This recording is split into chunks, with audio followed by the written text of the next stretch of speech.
தென்காசி அருகே சட்டவிரோதமாக மது பாட்டில்கள் விற்பனை செய்த நபரை போலீசார் கைது செய்தனர்.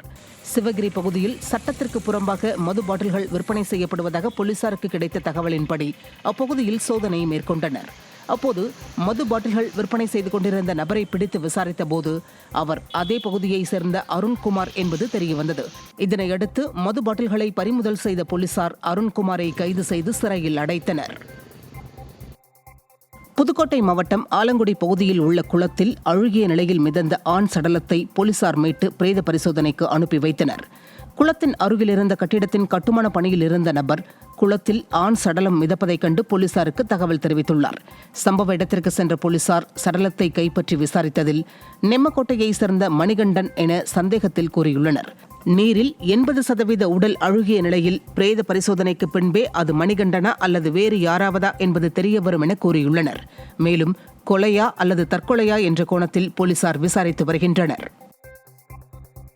ராமநாதபுரம் அருகே ரேஷன் கடைகளில் விநியோகம் செய்யப்படும் கலப்பட அரிசியை சமைத்து சாப்பிடுவதால் உடல் உபாதைகள் ஏற்படுவதாக பொதுமக்கள் அச்சமடைந்துள்ளனர்.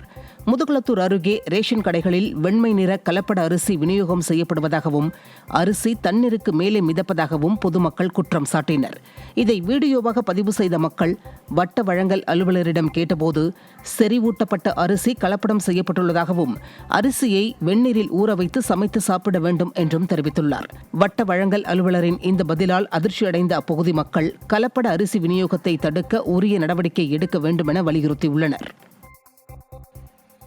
மதுரை மாவட்டம் திருப்பரங்குன்றத்தில் இருசக்கர வாகனத்தில் சென்ற இளைஞர்கள் அரசு பேருந்து மீது மோதி உயிரிழந்தனர்.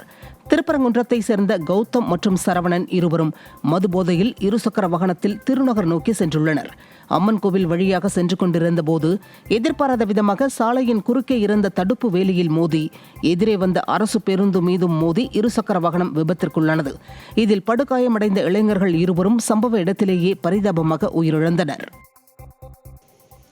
கன்னியாகுமரி அருகே ரயில் மோதிய விபத்தில் ரயில்வே ஊழியர் உயிரிழந்த சம்பவம் சோகத்தை ஏற்படுத்தியுள்ளது. நாகர்கோவில் அடுத்த ஒழுகினச்சேரி ரயில்வே தண்டவாளத்தில் ரயில்வே ஊழியர் மணி பணிக்காக நடந்து சென்றுள்ளார். அப்போது எதிரே வந்த நாகர்கோவில் கொச்சிவேலி விரைவு ரயில் எதிர்பாராமல் மோதியதில் ரயில்வே ஊழியர் சம்பவ இடத்திலேயே உயிரிழந்ததாக கூறப்படுகிறது.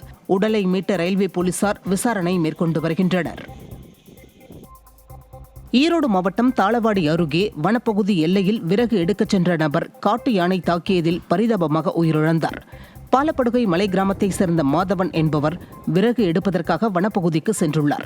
வனப்பகுதி எல்லையில் விறகு சேகரித்துக் கொண்டிருந்த போது புதரில் மறைந்திருந்த காட்டு யானை திடீரென தாக்கியதில் மாதவன் தூக்கி வீசப்பட்டார். இதில் படுகாயமடைந்த அவர் மருத்துவமனையில் சிகிச்சை பலனின்றி உயிரிழந்தார்.